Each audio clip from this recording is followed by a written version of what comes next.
Okay, pattern obfuscation. Basically, what I'm talking about here is taking a pattern and confusing the listener temporarily. Let's do it in kind of a minimalist style. So let's take like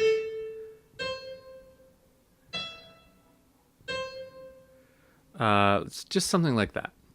So just an A minor triad, up and down, and I want to sufficiently repeat that to get it in our head. Okay, now I'm going to use the same notes, but I'm going to kind of confuse it a little bit. Let's do a purely rhythmic confusion here. Obfuscation, if you will. Let's go like this.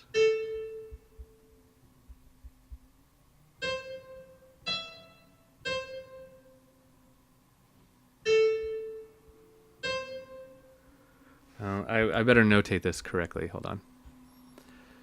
Okay, so this rhythm is a little confusing, but basically what I have here is 1, 2, 3 eighth notes in the middle, and then 1/16th note and another 16th note on the outside. So that makes 4 eighth notes. It's kind of goofy. It's kind of hard to read because all of these are going to happen actually in between the eighth note because this one sets them all forward, kind of nudges them. So then, just to even make it more confusing, I'm going to put another 16th note there and then do the same thing again.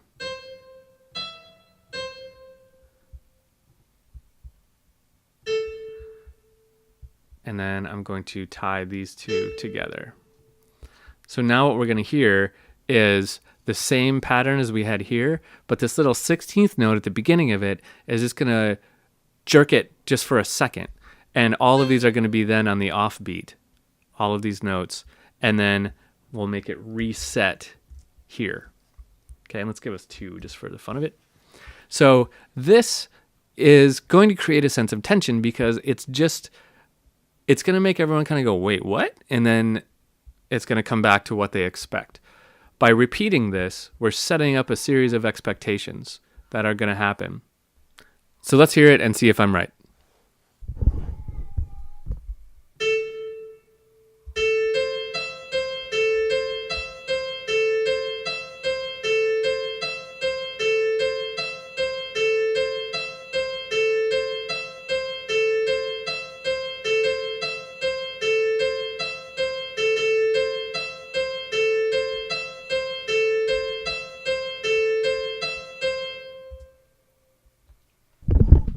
Okay, when it's totally naked like this, it's less obvious. So let's add some kind of pedal point here. I think it still worked, but it could work stronger if we had a sense of the beat. So let's just do this. Let's just put a quarter note all the way through this. Oops, I'm in bass clef here. Actually, let's go.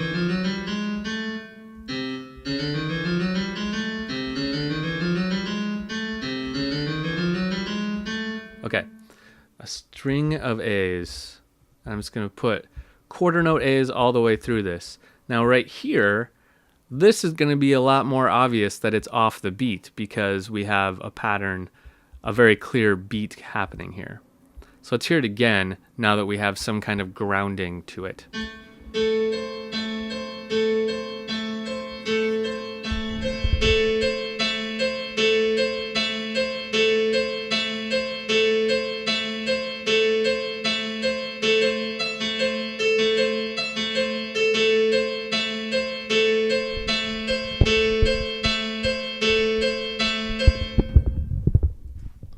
Cool, right? So now you can really clearly feel that we've kind of confused the pattern here temporarily and kind of like threw everything up in the air and we're like, wait, what's going on here? And then it lands back down here and then we latch back on. So it's a cool way of creating this tension and release without really changing any notes or anything. It's just a rhythmic thing. Now, while I was doing this, I was kind of like, hey, there's kind of something cool here. Hold on.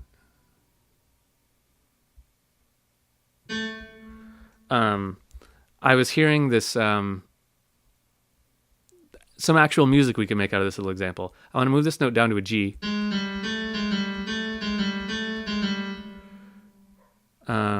When we were playing this through, I was like, that note would sound cool if it moved down right there. And then down to an F.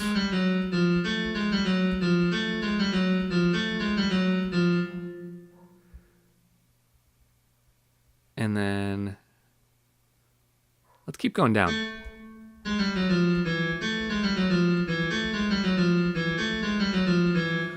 To an E, and then we'll stay up at, we'll go back up to an A and then down to a G.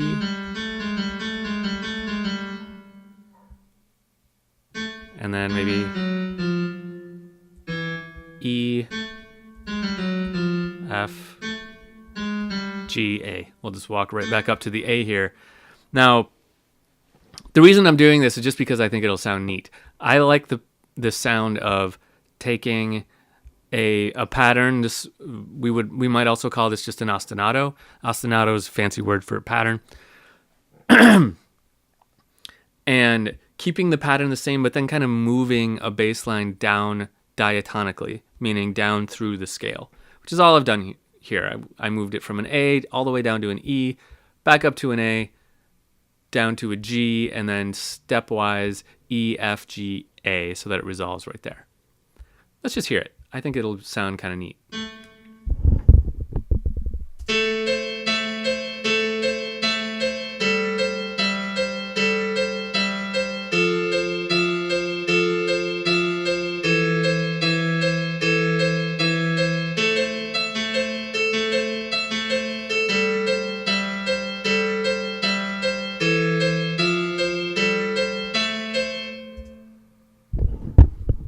Neat. So I did like the way that sounded, except for right here. I wasn't really into that. This last measure, I'd want to change those bass notes.